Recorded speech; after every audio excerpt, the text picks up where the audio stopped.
Lebanon, Israel ও যুক্তরাষ্ট্রের মধ্যে প্রস্তাবিত ত্রিপক্ষীয় কাঠামো চুক্তিটি সরাসরি প্রত্যাখ্যান করেছেন লেবাননের পার্লামেন্ট স্পিকার ও দেশটিতে থাকা প্রতিরোধ সংগঠনটির ঘনিষ্ঠ মিত্র নাবিহ বেরি। তার মতে, এই চুক্তিতে লেবাননের সার্বভৌমত্ব ও অধিকারকে উপেক্ষা করা হয়েছে, ফলে বর্তমান খসড়া অনুযায়ী এটি কোনোভাবেই গ্রহণযোগ্য নয়।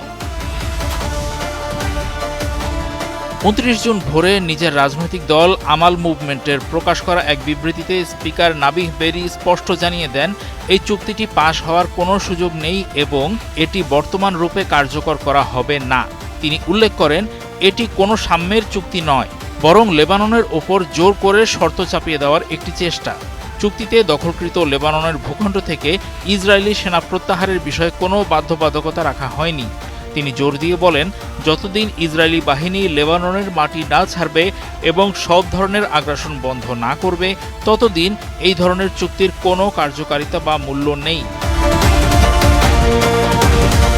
আন্তর্জাতিক সংবাদ মাধ্যম আল জাজিরার এক প্রতিবেদনে বলা হয়েছে, প্রস্তাবিত এই চুক্তির বিরুদ্ধে সবচেয়ে তীব্র ক্ষোভ দেখা যাচ্ছে লেবাননের সাধারণ মানুষের মধ্যে, বিশেষ করে যারা ইসরায়েলি হামলায় সবচেয়ে বেশি ক্ষতিগ্রস্ত হয়েছেন।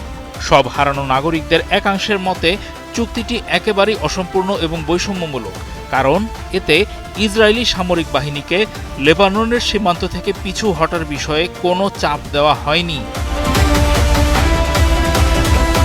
বৈরুতের দক্ষিণাঞ্চলীয় উপশহর দাহিয়ের বাসিন্দারা সংবাদ মাধ্যম আল জাজিরার কাছে ক্ষোভ প্রকাশ করে বলেছেন, তাদের পরিবার, তাদের গ্রাম, দক্ষিণ লেবানন এবং দাহিয়ে যে পরিমাণে ক্ষয়ক্ষতি ও নৃশংসতার মুখোমুখি হয়েছে, তারপর ইসরায়েলের মতো একটি রাষ্ট্রের সঙ্গে চুক্তি মেনে নেওয়া তাদের পক্ষে অসম্ভব।